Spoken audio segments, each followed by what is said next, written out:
tayo ditong pinalambot na karne. Pork ribs na may karne. Yan guys. So, timplang na natin. May paminta na yan.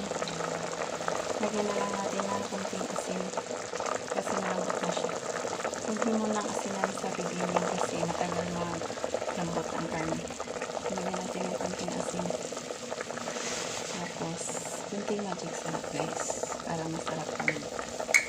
Tapos, ilagay na natin ang okra.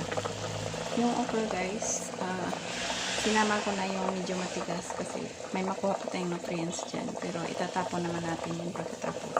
Hindi natin yung kakainin. Ang kakainin lang natin yung mga yung lang na okra.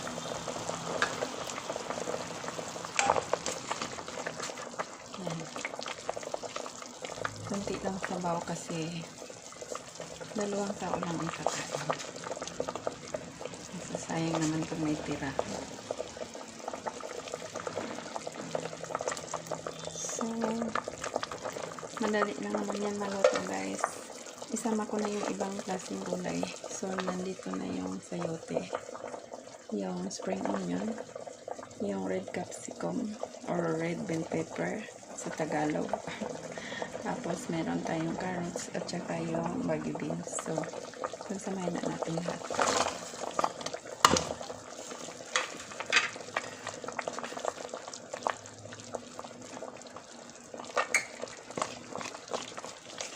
So, ganyan lang kasimple ang soup natin guys. Malambot na yung karne guys. Pero mas lalambot pa yan pag naluto na tong gulay.